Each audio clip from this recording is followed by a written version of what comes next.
Dilimpahkannya kewenangan pengelolaan sejumlah pajak, utamanya pajak bumi dan bangunan pedesaan dan perkotaan (PBB P2) oleh pemerintah pusat kepada pemerintah daerah membawa angin segar dalam peningkatan pendapatan asli daerah atau PAD.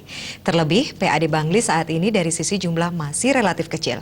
Untuk itu, sumber-sumber pendapatan pembentuk PAD tersebut harus dijaga, dipelihara, dan ditingkatkan agar tetap dapat memberi kontribusi terhadap PAD Bangli.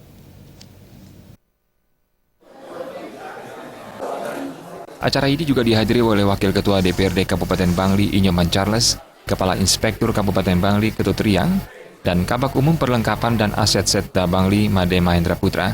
Lebih lanjut, penjabat Bupati Bangli Mahendra Putra menyampaikan, data PBB P2 adalah salah satu hal yang perlu ditata keberadaannya, baik menyangkut data wajib pajak WP maupun data piutang atau tunggakan pajak yang diserahkan pengelolaannya oleh pemerintah pusat kepada pemerintah daerah untuk diselesaikan.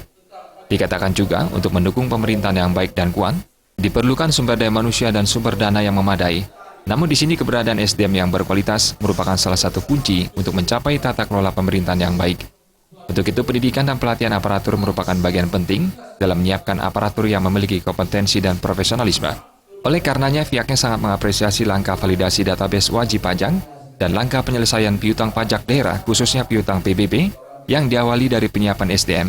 Mengingat persoalan data wajib pajak PBB P2 yang diserahkan pemerintah pusat kepada daerah merupakan persoalan nasional yang tentunya memerlukan penanganan teknis dengan melibatkan berbagai pihak, mengingat wajib pajak PBB tersebar di seluruh pelosok pedesaan yang secara sosiologis lebih dekat hubungannya dengan aparat terbawah, baik kepala desa, lurah maupun kepala lingkungan.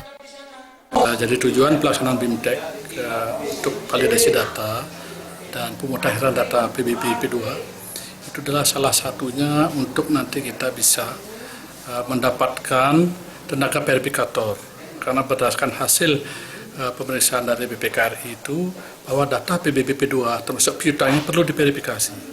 Oleh karena itu, karena data PBB P2 itu sudah tersebar di seluruh desa, maka kita butuh tenaga yang ada di desa juga, dan tenaga yang kita manfaatkan nanti adalah kepala dusun dan juga dibantu kepala desa. Mengingat pentingnya kegiatan ini, penjabat Bupati Bangli Mahendra Putra juga menghimbau seluruh peserta untuk mengikuti BIMTEK dengan baik dan menyimak materi dengan seksama.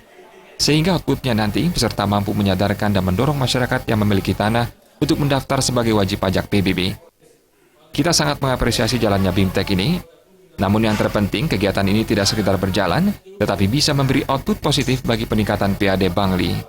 Sementara itu, Kadispenda Bangli, Igede Suryawan mengatakan, kegiatan ini merupakan tindak lanjut dari hasil pemeriksaan BPKRI atas laporan keuangan Pemprov Bangli tahun 2014, serta kewajiban untuk menerima piutang atas tunggakan pajak bumi dan bangunan tahun 2013 dan tahun-tahun sebelumnya senilai Rp11.607.836.430. Sedangkan dasar dari penyelenggaraan BIMTEK ini adalah Undang-Undang Nomor 28 Tahun 2009 tentang pajak daerah dan retribusi daerah dan Perda Kabupaten Bangli Nomor 4 Tahun 2013 tentang PBB P2. Menurut Gede Suryawan, BIMTEK ini diikuti oleh 363 orang peserta. Terdiri dari kepala desa, lurah, kepala dusun, lingkungan, dan staf Dispenda. Sedangkan tujuan dari BIMTEK ini adalah memberikan pemahaman konsep dasar dari proses verifikasi dan validasi data PBB kepada peserta. Sehingga sampai waktunya tiba di tahun 2016, verifikasi dan validasi data PBB P2 dapat berjalan lancar, yakni terwujudnya database PBB P2 yang valid dan handal sebagai penyumbang pajak terbesar dalam pembentukan PAD Bangli. Humas Bangli melaporkan.